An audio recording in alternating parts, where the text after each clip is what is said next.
أعوذ بالله من الشيطان الرجيم. بسم الله الرحمن الرحيم. وواعدنا موسى 30 ليلة وأتممناها ب10 فتم ميقات ربه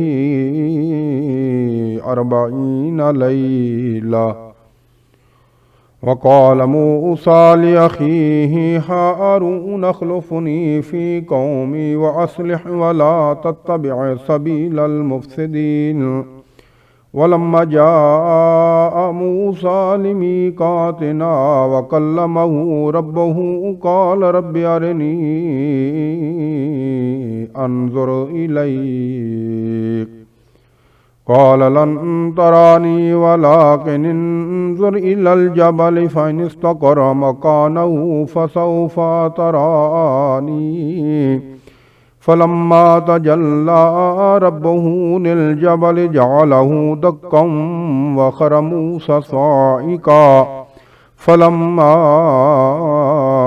أفاق قال سبحانك تبت إليك وأنا أول المؤمنين. قال يا موسى إني اصطفيتك على الناس برسالاتي وبكلامي فخذ ما آتيتك وكن من الشاكرين.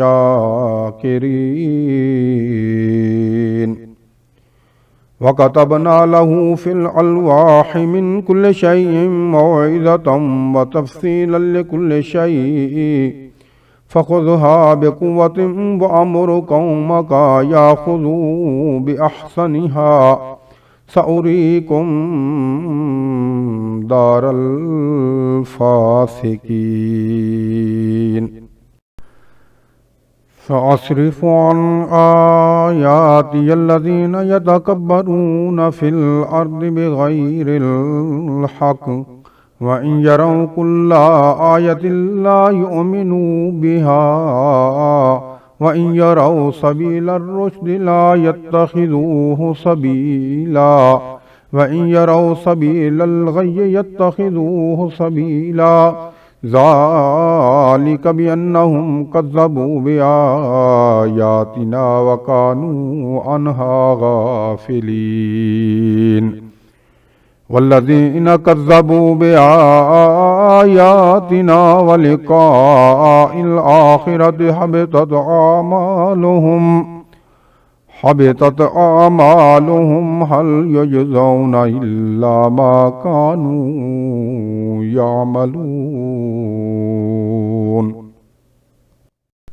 واتخذ قوم موسى من بعده من حليهم عجلا جسدا له خوار ألم يروا أنه لا يكلمهم ولا يهديهم سبيلا اتخذوه وكانوا ظالمين. ولما سقط في أيديهم ورأوا أنهم قد ضلوا قالوا لئن لم يرحمنا ربنا ويغفر لنا لنكونن من الخاسرين.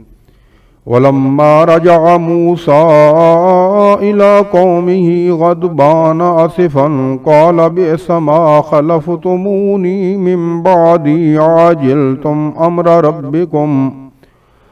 أمر ربكم وألقى الألواح وأخذ برأس أخيه يجره إليه. قال ابن إن القوم استضعفوني وكادوا يقتلونني فلا تشمت بي الأعداء ولا تجعلني مع القوم الظالمين. قال رب اغفر لي ولأخي وادخلنا في رحمتك وأنت أرحم الراحمين إن الذين اتخذوا العجل سينالهم غضب من ربهم وذلة في الحياة الدنيا وكذلك نجزي المفترين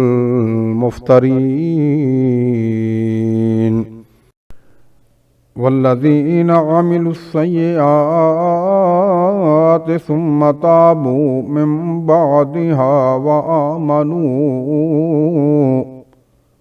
من بعدها وآمنوا إن ربك من بعدها لغفور رحيم ولما سكت عن موسى الغضب أخذ الألواح وفي نسختها هدى ورحمة للذين هم بربهم يرهبون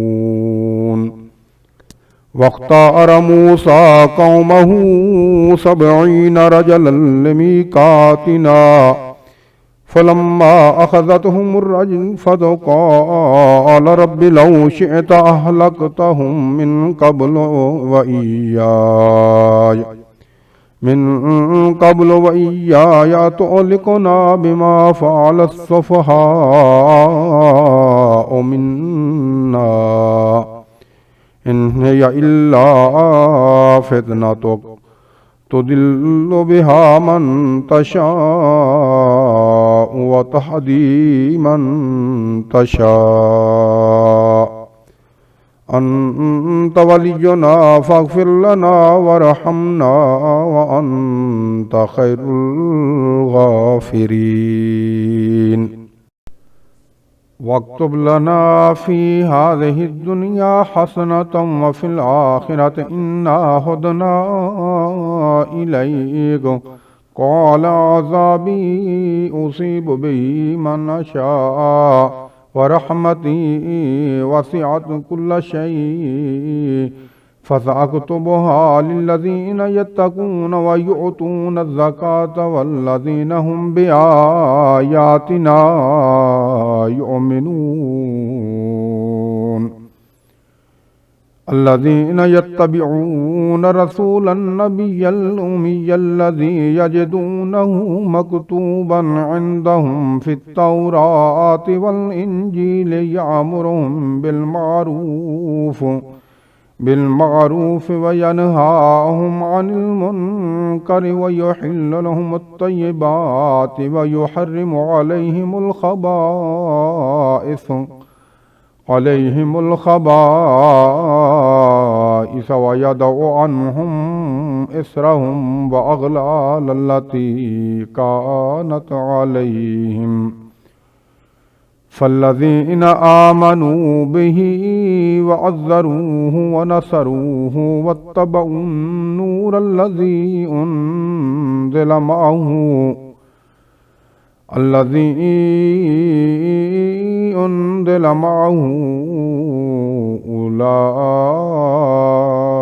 أولئك هم المفلحون صدق الله العظيم.